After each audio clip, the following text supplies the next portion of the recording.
किसान विरोधी 3 बिल कल पास कर दिए गए हैं। टोटली किसान विरोधी हैं। बहुत सारे लोग कह रहे हैं ये क्या है, वो क्या है, फलाना है, और उसमें किसानों के लिए क्या है। पहली बात तो मैं ये कहूँगा, ये सिर्फ किसान विरोधी नहीं है, ये पूरे भारत की जनता के विरोधी हैं ये बिल।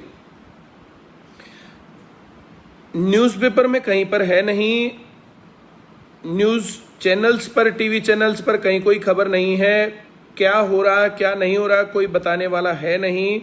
तो इस टाइम पर कुछ लोग जो है एक दो अच्छे पत्रकारों को छोड़ करके अब उनको किस प्रकार से काम करते हैं उस पर भी जो थोड़ा सा संदेह रहता है कई बार।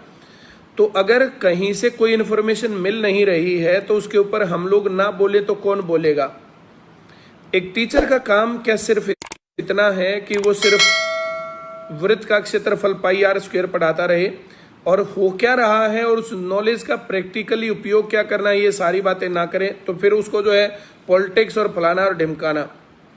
दो मुख्य रूप से पार्टियां हैं, कांग्रेस पार्टी और बीजेपी, कभी उसकी सरकार कभी उसकी सरकार। दोनों ही टाइम पर यह बिल पास करने की कोशिश हो रही थी और अब तो किस प्रकार से सरकार चल रही है कुछ कहने की कसर नहीं रह गई है। चाहे किसान सड़कों पर है, चाहे छात्र सड़कों पर है, चाहे मजदूर सड़कों पर है, किसी की कानों पर कोई जूं नहीं रेंगती, आराम से मोरों को दाने खिलाए जाते हैं। हमने बचपन में सुना था कि जब रोम जल रहा था तो वहां का तानाशाह नीरो बांसुरी बजा रहा था। जब रोम जल रहा था तो नीरो बांसुरी बजा रहा था। तो यहां पर जब हालत इतनी खस्ता है, -23-24% जो यहाँ की जीडीपी चली गई है, तो उस टाइम पर मोरों को दाने खिलाए जा रहे हैं। ऐसा होगा और होना चाहिए, क्योंकि जब सरकार के इलेक्शन लड़े जा रहे थे, जिस टाइम पर देश की सरकार बनाई जा रही थी, उस टाइम पर नॉन पॉलिटिकल इंटरव्यू के अंदर यह बताया जा रहा था कि वो साहब आम कैसे खाते हैं और लोगों ने वोट दिए। बात यह भी सही है, उनको ना देते तो किसको देते? क्या पप्पू जी महाराज को बना देते पीएम? कितना जिम्मेदार व्यवहार है कि जिस टाइम पर लोकसभा चल रही है और जिस टाइम पर इतने जनता विरोधी फैसले लिए जा रहे हैं, उस टाइम पर साहब है ही नहीं संसद में। दोनों पक्षों की बात कर रहा हूं मैं, दोनों पक्षों के विरोध की बातें कर रहा हूं। एक अध्यापक को अध्यापक का धर्म पता होना चाहिए। लाला लाजपत राय एक अध्यापक थे, उन्होंने अपने कॉलेज और अपने घर व्यापार और इन सब चीजों में नुकसान उठाते हुए जनता की बातें कही। चाणक्य ने अपनी जिंदगी के दांव पर लगा करके, उस टाइम पर राजा के खिलाफ बोलना इतना आसान काम थोड़ा ही था, जिंदगी दांव पर लगा करके, लेकिन उन्होंने काम किया, रिस्क लिया और एक अखंड भारत की नींव वहां से रखी गई थी। तो टीचर्स का योगदान हमेशा बढ़िया रहा है। उसी टाइम पर मैं यही सोच करके कि मैं भी एक टीचर हूं और मेरी भी एक जिम्मेदारी बनती है मैं इन बातों को करूं। हो क्या रहा है, अब तक जो जरूरी सामान थे ना, जरूरी सामान, तो उनका भंडारण ज्यादा नहीं कर सकता था कोई भी प्राइवेट आदमी। इस कारण से जरूरी सामान क्या, तो गेहूं, चावल, चना, ये जरूरी सामान है। इन जरूरी सामानों को एफसीआई के गोदामों में भारत सरकार स्टोर करती है और उसकी कीमत इसलिए नियंत्रित रहती, बहुत ज्यादा ऊपर नीचे नहीं होती है। अब सरकार ने ये भंडारण का जो काम है ये प्राइवेट आदमियों के लिए फ्री कर दिया कि कोई भी प्राइवेट आदमी कितना ही उसमें भंडारण कर सकता है। एक बात समझो भाई कि एक मंडी में सामान आता, कितना प्याज आता है, तो किसी सेठ के लिए उसको खरीदना कितनी बड़ी बात है। दूसरे दिन फिर आता उसको खरीदना, तीसरे दिन फिर आता उसको खरीदना। जब किसान वहां पर लेकर के सामान जाता है तो उसका रेट क्या होता है, और फिर जब वो बिकता है तो फिर रेट कितना होता है।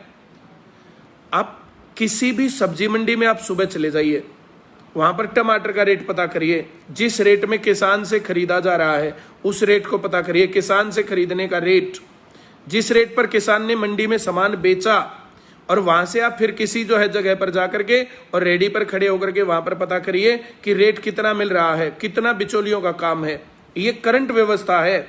ये करंट व्यवस्था में कोई भी आदमी अपने तौर पर स्टोर नहीं कर सकता है, उसको एक लिमिट से ज्यादा अपने पास नहीं रख सकता है। लेकिन अब वो भंडारण, उसकी परमिशन दे दी गई है, कितना ही बेचे, कुछ भी करे, वो सारा काम उसके अंदर जा रहा है। ये किसान विरोधी ही नहीं, ये भारत की आम जनता विरोधी बिल है।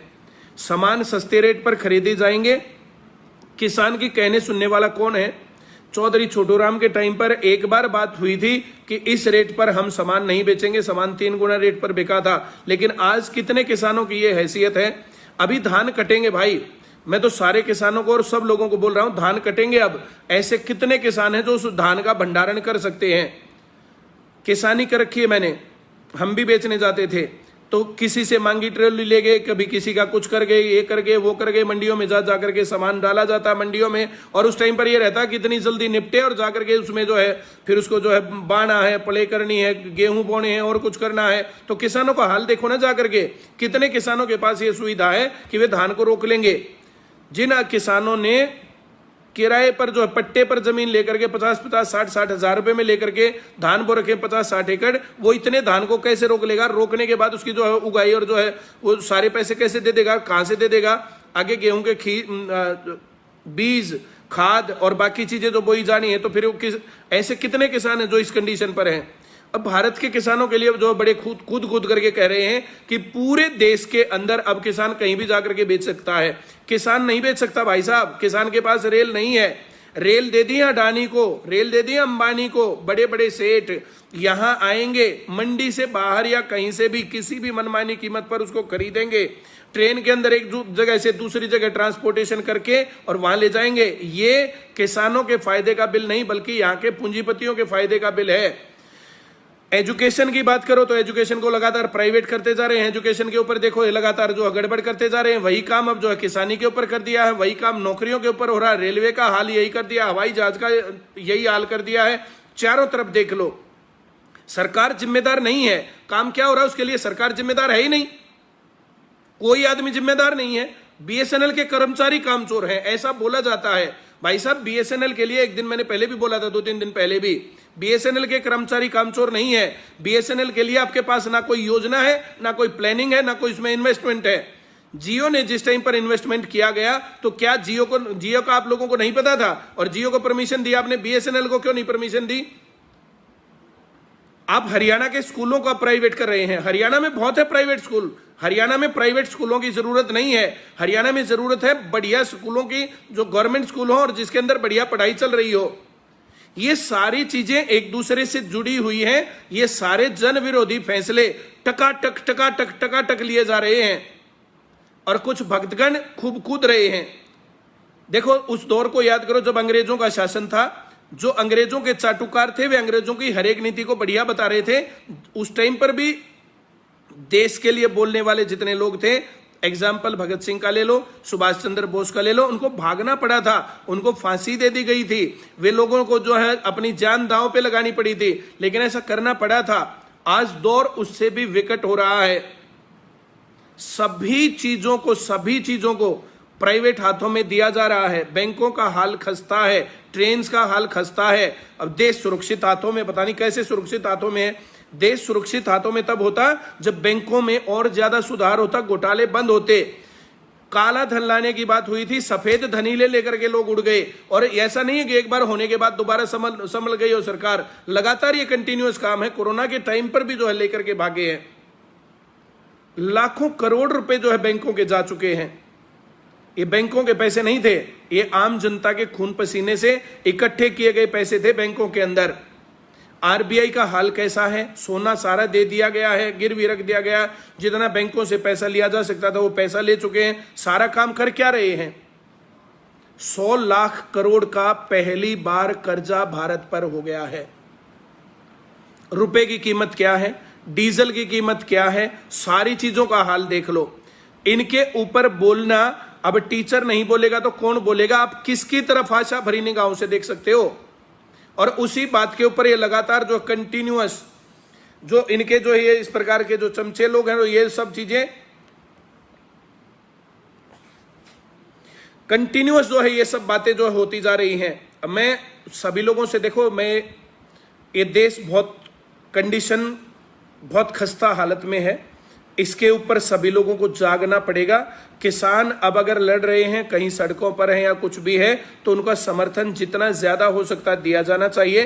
ट्विटर आंदोलन हमने चलाया, हमें क्या मिला क्या नहीं मिला ये तो टाइम बताएगा। लेकिन फिलहाल एक जीत हुई। तो हम लोगों को वैसा भी करना चाहिए, किसानों के लिए भी बोलना चाहिए, किसानों के लिए भी वैसे ही कैंपेन चलाना चाहिए, नौकरियों के लिए भी कैंपेन चलाना चाहिए, ताकि लोगों को पता रहे कि लोग चाह कुछ और रहे हैं और आप कुछ और कर रहे हो। ये बहुत बढ़िया काम किया गया है कि जो मन की बात थी उसको डिसलाइक किया गया खूब सारा, उससे उनको पता चला, कमेंट्स ऑफ कर दिए, उनके जवाब नहीं दिए, कमेंट्स ऑफ कर दिए। आप क्या कर रहे हैं क्या नहीं कर रहे हैं इसके ऊपर जो ये सब कहानी है। देखो भाई, दो बातें बोलता हूं, दो बातें ध्यान रखना, अच्छे तरीके से पढ़ना और सही तरीके से लड़ना। क्या गलत हो रहा है और क्या सही हो रहा है, बोल क्या रहे हैं और